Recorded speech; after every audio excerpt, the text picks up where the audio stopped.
दोस्तों, बॉलीवुड एक्ट्रेस कंगना रनौत, जो अपनी बेकाबू जबान के हाथों अक्सर तनाज़ात की जद में रहती हैं, ने आजकल एक नया तनाज़ा खड़ा कर रखा है।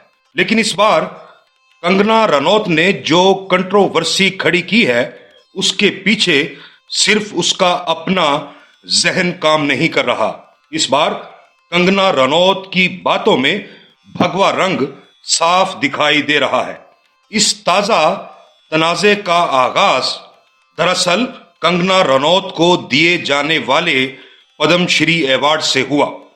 बहुत से लोगों का कहना था, इतना बड़ा अवार्ड कंगना रनौत को देकर इस अवार्ड की तौहीन की गई है। पद्मश्री अवार्ड वसूल करने के बाद कंगना रनौत ने दिल्ली में एक तकरीब से खिताब करते हुए भारत को मिलने वाली आजादी के बारे में ऐसी बात कह दी जिसने भारत में हर तरफ हंगामा खड़ा कर दिया है। आज की यात्रा में हम बात करेंगे कि कंगना रनौत ने किस तरह बीजेपी की जबान बोली और एक हंगामा खड़ा कर दिया। इससे पहले कंगना रनौत की मुतनाज़ा बयानबाजी को मुल्क के सेकुलर तबके और खवातीन की हिमायत हासिल रहती थी, लेकिन इस बार तो खवातीन भी कंगना रनौत के खिलाफ मोर्चे निकाल रही हैं और वीमेन कमीशन इंडिया की चेयरपर्सन ने कंगना रनौत से पद्मश्री अवार्ड वापस लेने का मुतालबा कर दिया है। कंगना रनौत ने दिल्ली में जो बातें की वो बीजेपी के मौकफ की तायद करती हैं। आइए देखते हैं उन्होंने दिल्ली में खिताब करते हुए क्या कहा। कंगना रनौत ने कहा, 1947 में हिंदुस्तान को मिलने वाली आजादी एक ढकोसला है। 1947 में हिंदुस्तान की आजादी के लिए कोई जंग नहीं हुई, बल्कि अंग्रेजों ने भारत को आजादी खैरात में दी थी। महात्मा गांधी ने भगत सिंह को अंग्रेजों के हाथों फांसी चढ़ने पर मजबूर कर दिया था। गांधी ने आजाद हिंद फौज के बानी सुभाष चंद्र बोस का साथ ना देकर उन्हें तन्हा छोड़ दिया था।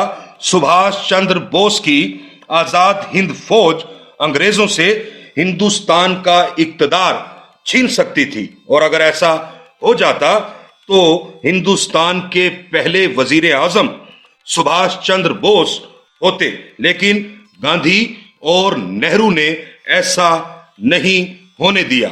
कंगना रनौत ने मजीद कहा, वो भगवा तंजीमें जिन्हें आज बुरा कहा जाता है, अंग्रेजों के खिलाफ जंग लड़ने के लिए तैयार थीं, लेकिन एक मुनज़्ज़म साजिश के तहत ऐसा नहीं होने दिया गया।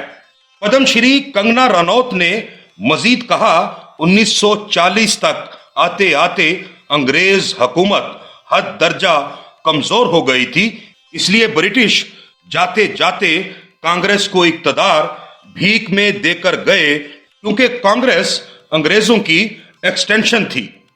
ये कंगना रनौत के वो ख्यालात हैं जो आजकल भारत में बहस के नए दवार खोल रहे हैं। कंगना रनौत ने अपनी गुफ्तगू से हिंदुस्तान में चलने वाली आजादी की तहरीक और शोहदा की कुर्बानियों को यकसर बेमानी कर दिया है। ये गुफ्तगू दरअसल तारीख को एक खास जाफरानी रंग में रंगने की कोशिश है।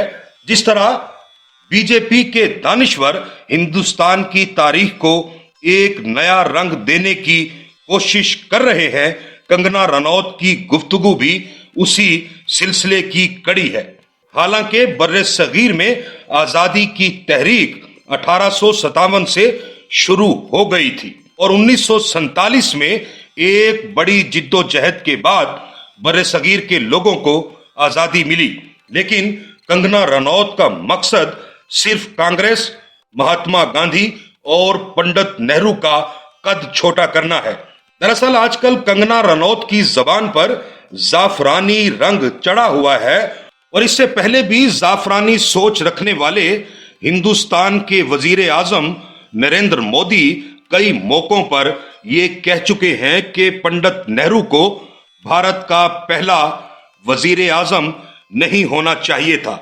इसके अलावा जिन भगवा तंजीमों के बारे में कंगना रनौत ने कहा है कि वो मुल्क की आजादी के लिए लड़ने के लिए तैयार थी, ये भी एक भगवा रंग का झूठ है, क्योंकि तारीख जानती है कि आरएसएस और हिंदू महासभा ने कभी अंग्रेजों के खिलाफ कोई कदम नहीं उठाया और वीर सावरकर जैसे लोग अंग्रेजों से माफिया मांगते रहे।